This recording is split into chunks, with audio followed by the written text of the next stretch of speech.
మెదక్ జిల్లా వెల్దుర్తి మండల కేంద్రంలో ఆటో కార్మికులు నిరసన కార్యక్రమం చేపట్టారు. తెలంగాణ రాష్ట్ర ప్రభుత్వం మహాలక్ష్మి పథకం ద్వారా ఉచిత బస్సు సౌకర్యం కల్పించడంతో తాము ఉపాధి కోల్పోయామని ఆటో కార్మికుల జేఏసీ ఇచ్చిన పిలుపు మేరకు నిరసన కార్యక్రమం చేపట్టారు. ప్రధాన రహదారిపై రాస్తారోకో చేపట్టి నినాదాలు చేశారు. ప్రభుత్వం ఎన్నికలకు ముందు ఇచ్చిన హామీ మేరకు ఆటో కార్మికులకు నెలకు 15,000 రూపాయల జీవనభృతి చెల్లించాలని, నూతనంగా తీసుకొచ్చిన ఆర్టీఏ చట్టం రద్దు చేయాలని, 50 సంవత్సరాలు నిండిన ఆటో డ్రైవర్లకు వృద్ధాప్య పెన్షన్ మంజూరు చేయాలని డిమాండ్ చేశారు. ఈ కార్యక్రమంలో అధ్యక్షుడు భాషగౌడ్, ఉపాధ్యక్షుడు షాపుద్దీన్, ప్రవీణ్, బాలేష్, మహేష్, ప్రవీణ్ గౌడ్, గోపాల్ గౌడ్, మైపాల్, ఆటో డ్రైవర్లు పాల్గొన్నారు.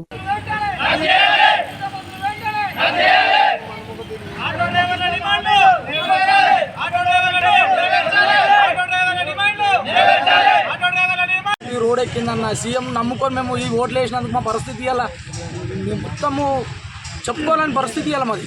ఒక్కొక్కరు 200 రూపాయలు తీసుకొని పోతలే వెంటున్నాము.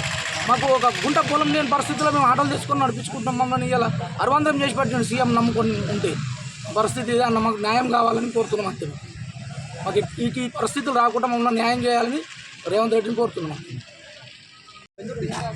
ఈరోజు రాష్ట్ర వ్యాప్తంగా ఆటో డ్రైవర్లు నిరసన తెలియజేస్తున్నాం. ఎందుకంటే గత సంవత్సరం నుంచి మా ఆటో డ్రైవర్లకు ఇచ్చిన డిమాండ్లను ఏ విధంగా అయితే సీఎం రేవంత్ రెడ్డి వచ్చి ప్రభుత్వాన్ని వెనక నుంచి మాకు ఆటో డ్రైవర్ల యొక్క డిమాండ్లు అక్కడ ఏం పెట్టినామంటే సాధారణంగా మరణించిన ఒక ఆటో డ్రైవర్ కూడా ఒక 10 లక్షల ఇన్సూరెన్స్ కావాలన్నాం.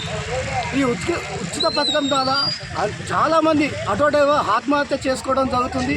దీనికి ఒక పరిష్కారం సాధారణంగా మరణించినా కానీ ఒక 10 లక్షల ఇన్సూరెన్స్ కానీ ఇప్పుడు కేంద్ర ప్రభుత్వం కొత్త చట్టాన్ని మెకానికల్ యాక్ట్ తీసుకొని వస్తుంది. ఈ యాక్ట్ ద్వారా ఏమవుతుందంటే ఒక కూలీ పని చేసుకునే ఒక ఆటో డ్రైవరు ఒక కొత్త బండి కొనాలంటే కూడా ఒక 10,000, 15,000, 20,000 బండి. ఈ ధర్నా ఏంటంటే ఒక చిన్న పెద్ద వినూపము. ఎందుకంటే ఈ ధర్నాలో పాల్గొన్న మా డ్రైవర్లందరికీ పేరు పేరున నా యొక్క నమస్కారాలు. ఎక్కడ జరుగుతున్న ధర్నాలందరూ ఉన్న డ్రైవర్లందరూ అన్నగారులకు అందరికీ నమస్కారము. ఎందుకంటే ఈరోజు ధర్నా చేయడానికి ముఖ్య కారణం ఏంటంటే ఈ ఉచిత బస్సు అనేది పెట్టడం వల్ల రోజు 100 రూపాయలు గిట్లా చేసుకొని ఇంటికి పోలేని పరిస్థితి. 10 నెలల నుంచి మా పిల్లలకి ఈరోజు కనీసం వేతనం అంటే ఫీజు కట్టని ఏడాల మా పిల్లలని స్కూల్ నుంచి బయటకు బహిష్కరించడం జరిగింది.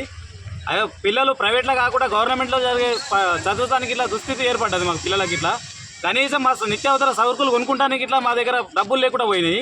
ఈరోజు సీఎం పెట్టిన ఈ పథకాల వల్ల మా అంటే మేము పెద్ద గొప్ప బతికేటోళ్ళకి ఇలా కాదు. మాకు ఆటో 3 పైలు తిరిగితేనే మా పొట్ట గడిచేది. అట్లాంటిది ఆ 3 పైలు తిరిగి కూడా మూల కూర్చున్నది. ఆ మూల కూర్చున్న వల్ల కారణం ఏంటంటే 100 రూపాయలు చేయకపోతే ఇంటికాడ ఉన్న అప్పులు. ఈరోజు నా పరిస్థితి చెప్పుకుంటాము.